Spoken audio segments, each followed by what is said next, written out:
Good afternoon, everybody.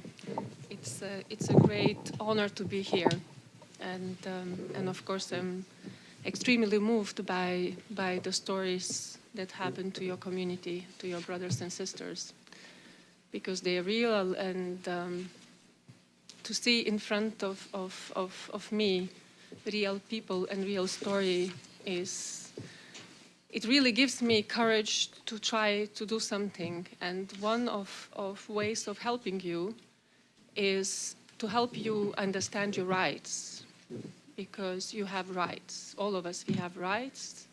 And first of all, these rights, they are defined, for instance, by Universal Declaration of Human Rights. It's already a long time. It's a document which says universal, and universal means all of us.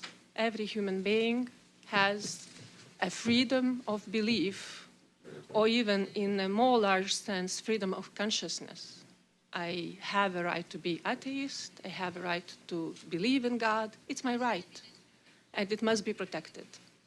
And universal means that all the countries of the world, all the states of this planet must respect the human rights.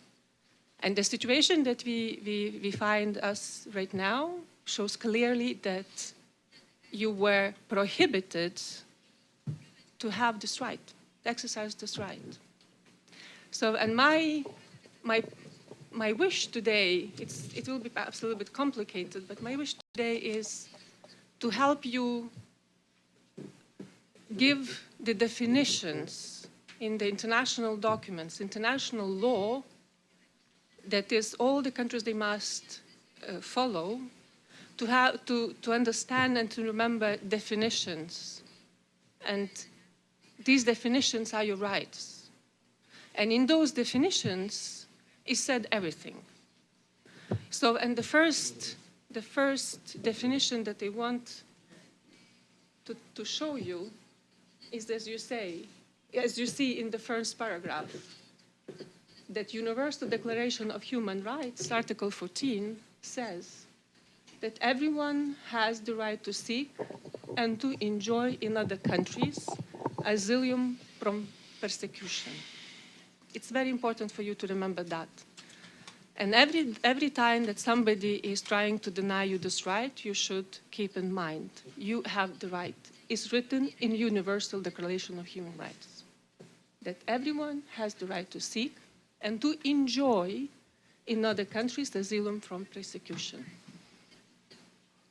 And then I'm coming back, because they didn't start it from the background, that the biggest refugee crisis in our human history was after the Second World War, mainly because of the Second World War in Europe. That at that time it was a massive, 60 million refugees. It was a massive flow of people around the world.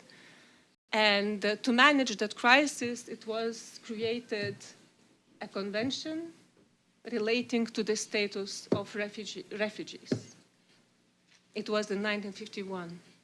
And in 1950, the 1 year before, to deal with this enormous problem, United Nations created United Nations High Commissioner for Refugees.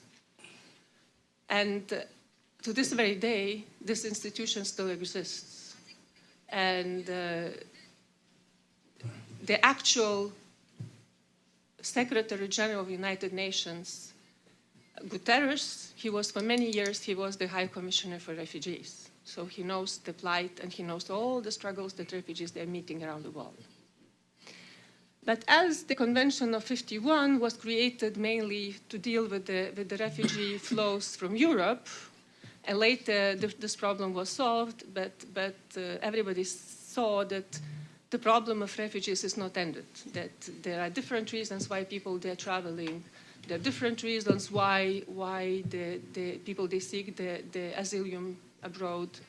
And in '67, it was adopted a protocol relating to the status of refugees.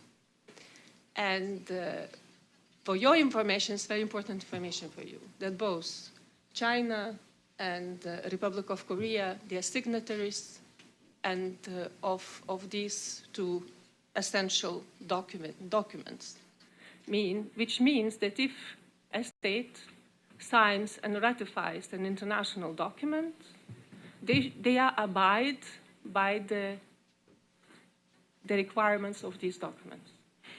So meaning that in actual situation, so it's like perhaps from China it's difficult to require because very often this country is not following any rules, only their own rules. So it's perhaps difficult to oblige them to follow the norms. But at least the Republic of Korea, which is a democratic and well-respected country, perhaps they should remember their duties under these documents. So, and in the convention that we mentioned, there is a very long definition. It's very legal, complicated document.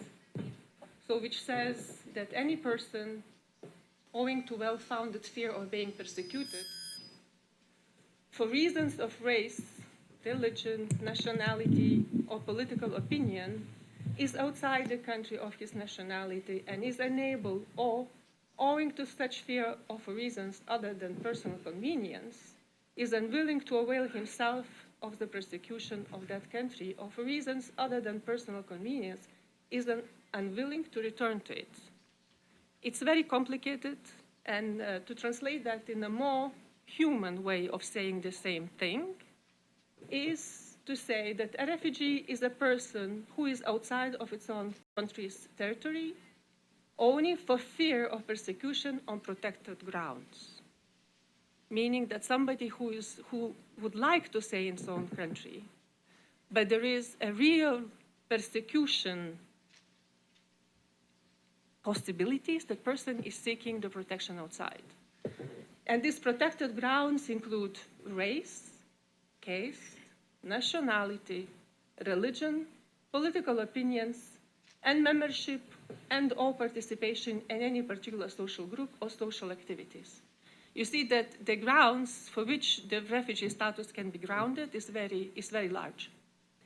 Because as Professor Massimo Introvini explained, that, for instance, to define religion is good or is not good, is cult, is not cult, is debated, right? So it's my understanding from the international law is not even important to define, are you a religious group or you're not a religious group? You are a group, you're a social group, you're a political group, you're a religious group. The problem is that you are persecuted as a group. So, and that persecution is enough because you don't have to prove that it's like you are good, you are bad, etc. It's clear that you are persecuted as a group.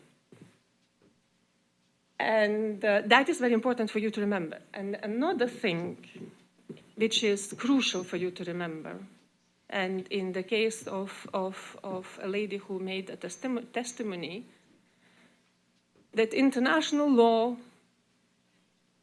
one of the crucial the principles is non-refoulement, which means in English it doesn't even exist the precise word, it's a French word, which means that if you know that a person might run any risk for security, for health, and well-being, you cannot reject the person.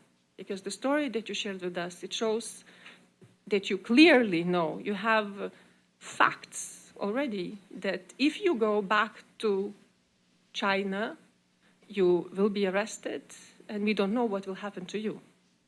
So the humanitarian principle that is obliged for everybody, you cannot reject a person when you know that person might be persecuted. And what is said is very important for you to remember, and for the human rights activists as well. Running through victims of persecution to their persecutors is an odious, meaning it's a very strong word, it's odious violation of a principle called non-refoulement. So it's a crime. So For you, it's very important because when you make your cases, when you defend your rights, you should remember that. Let's go further. Oh, what is persecution? Also, there is an international definition, internationally agreed definition, what is persecution. And persecution is the systematic mistreatment of an individual or a group by another individual or group or state. The most common forms are religious persecution, racism, and political persecution. You see, religious persecution goes even in the first place. It's the most common crime committed in this world. The inflicting of suffering, harassment, imprisonment, internment, fear, or pain are factors that may establish persecution. Let's read again. The inflicting of suffering, harassment, imprisonment, internment, fear, or pain are factors that may establish persecution. Though there is one warning, that is,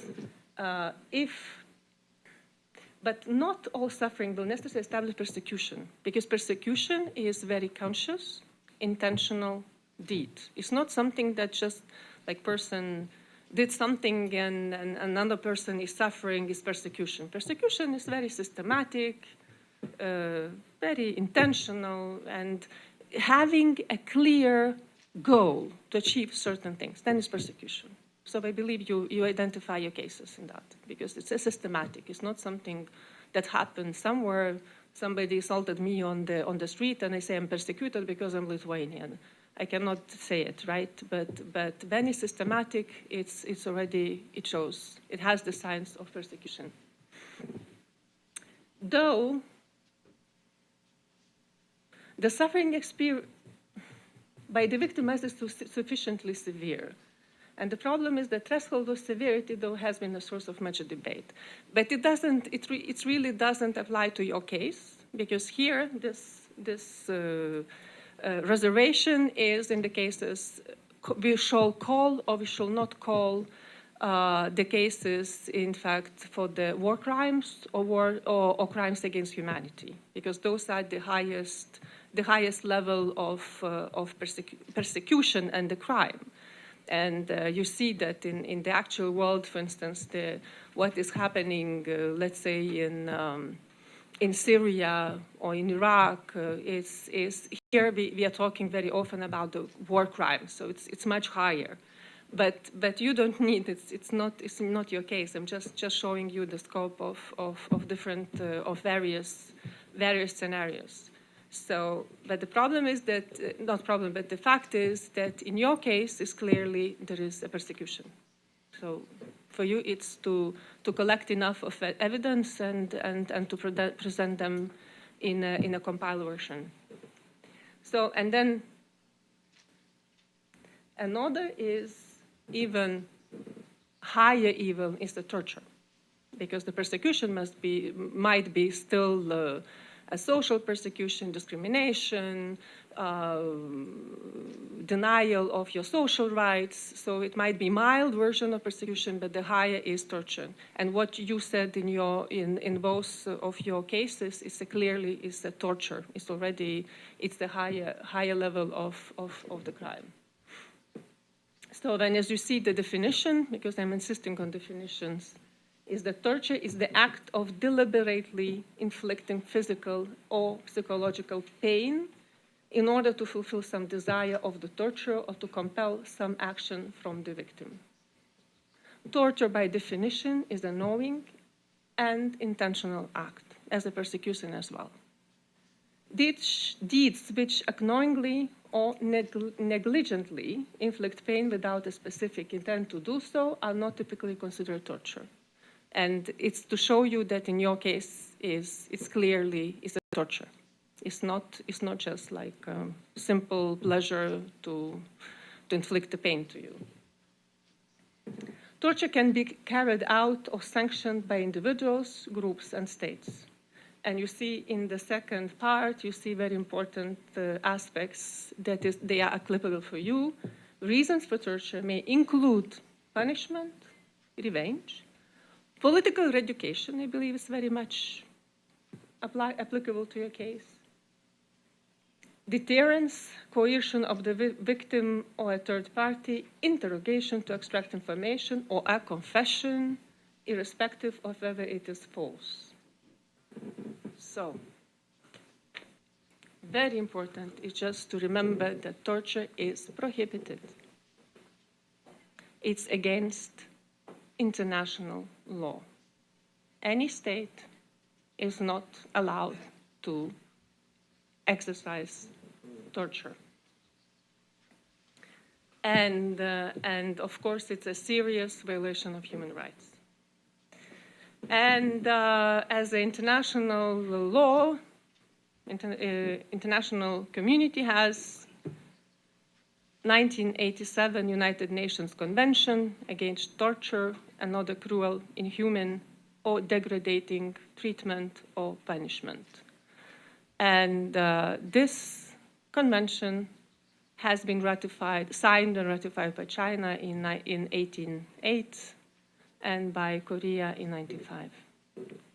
And under that convention, torture means any act by which severe pain and suffering, whether physical or mental, it's not only physical, but mental is intentionally inflicted on a person for such purposes as obtaining from him or a third person information or confession, punishing him for an act he or a third person committed, or intimidating or coercing him or a third person, or for any other reason based on discrimination of any kind, when such pain or suffering is inflicted by or at the instigation of or with the consent of or acquiescence of a public official, another person acting in an official capacity.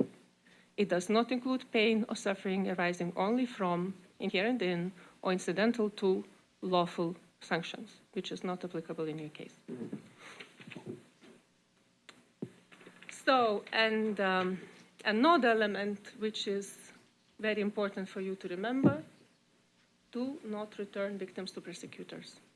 And it's exactly in this convention that I just mentioned, the Convention on 1987, Article 3 stipulates, no state party shall expel, return, which means refouler, or extradite a person to another state where there are substantial grounds for believing that he or she would be in danger of being subjected to torture. For the purpose of determining whether there are such grounds, the competent authorities shall take into account all relevant considerations, including, where applicable, the existence in the state concerned of a consistent pattern of gross, flagrant, or mass violations of human rights. And I believe there is no need to try to prove. Everybody knows that China is the best example of violation, of gross violations of human rights.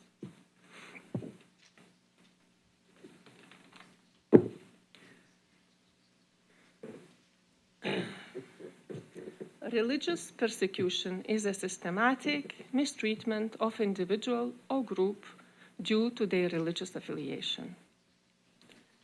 And that is very important for you to remember. Religious persecution is a human right problem.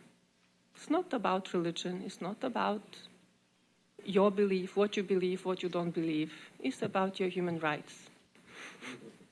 And in the actual world, it's just that up to 80% of all acts of persecutions are directed against people of Christian faith. So I will not go deeper in what is the religion, because it's already the professor in Trevenia talked extensively about it, and it's more scholar debate what is religion, what is not religion. Because my point that I'm making that it's very important not to forget that it's a part of human rights, and the debate about is religion, is not religion, is the secondary. The primary aspect is just to defend your rights.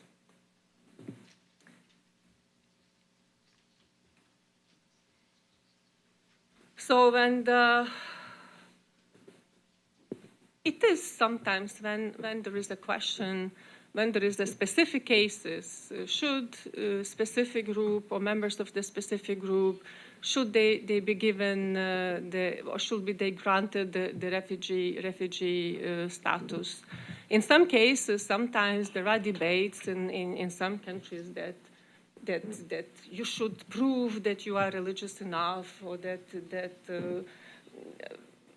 you're really practicing your religion, and etc. So, and for that reason, in 2004, UNHCR, as mentioned, the High Commissioner for Refugees, they developed specific guidelines to help member states to define, and the conclusion was that a special religious fervor, or knowing well one's religion is not required. If you belong to a specific group which is already discriminated, you have the right to have the refugee status. And in that case, even infants can be religion-based refugees. The test refers to the point of view of the prosecutor, and the question is whether the applicant is or would probably be persecuted because of his or her religion.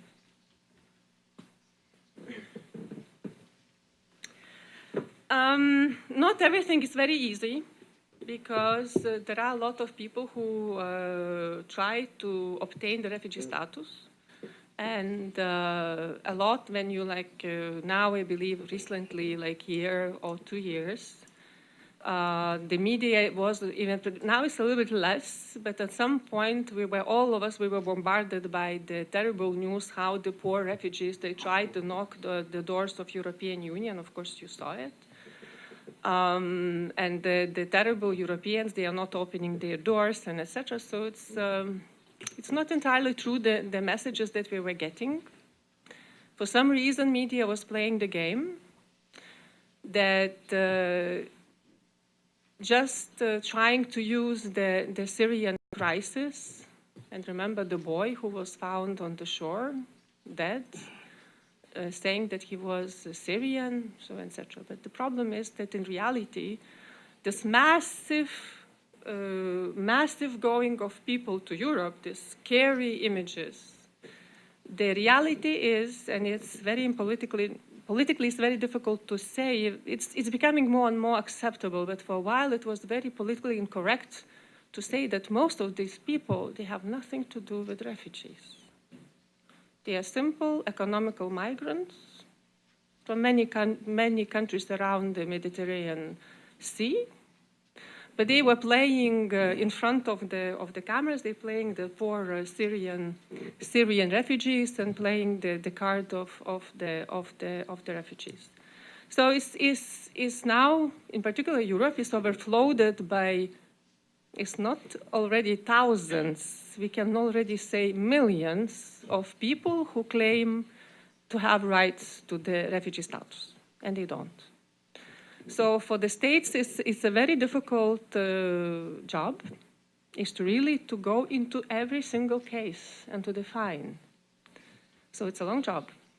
And also it goes also for the people who claim that they have the religious grounds why they are claiming the asylum status in Europe. So, for instance, one of the cases is that sometimes people dissimulate their religious identity, or even on the way that they don't want to be sent back to their homes, they convert and they say, now I will be discriminated, and etc. So sometimes there are cases. It's not your case. They just show that sometimes for the states it's very difficult to finally to go to the bottom of the situation and take a decision. So for that reason, in the same 2004 UNHCR guidelines, it said that cases should be examined individually for credibility, but without placing excessive burdens on the asylum seekers. Test on theological proficiency, and etc. But the point, it's not your case, but just to tell that sometimes states, they have difficulties. They take some time and etc. to really to understand if a person is really can be granted the asylum case. So I will not go too deep into how strong should the persecution be, because I believe in your case it's quite clear. So there is very little doubt that persecution is going on, is systematic, is severe. So it's, but there are cases in other situations.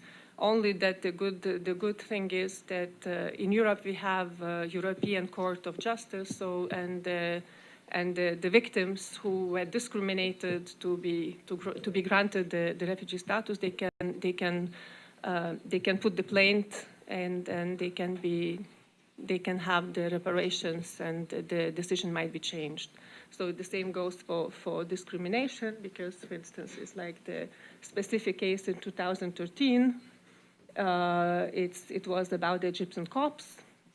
So because the discrimination was that they were allowed to practice their religion.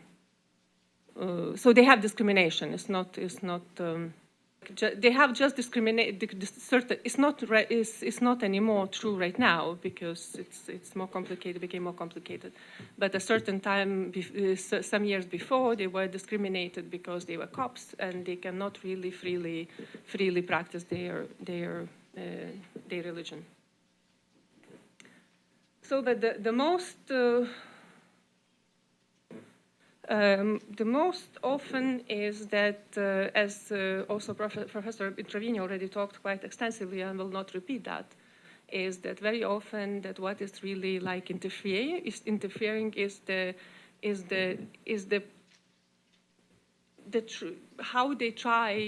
how states they try, instead of accusing religious group of practicing or preventing practicing their religion, but they more like concentrating on accusing the common crimes. And there are plenty of different cases. Yeah, it's like few cases also about other groups in Europe and in everywhere else, is they're trying to fight some religious movements as evil cults, as Professor already told us. So it was a specific case. It was about the Scientology. So when, for instance, Scientology in Germany and Uzbekistan, they could not really practice their religion, and then courts in the United States in 1997, in Australia 2012, they granted refugee status to Scientologists. So as I said, it's beautiful to have international documents. It's much more difficult to put them in practice. It's very often the case, and it's the same case with refugee law. And your case in particular shows that is the main challenge: is how to make countries to apply the norms that they assigned with the international documents. And the problem with the conventions and the protocol that I mentioned is that there is no internationally agreed standards of implementation. Which in normal people's word means that every country decides nationally how they implement the law, the convention, the international agreements. So even European Union, which is very much advanced in 28 states, still we don't have the unified way of implementing these international documents. So even less the other countries. But the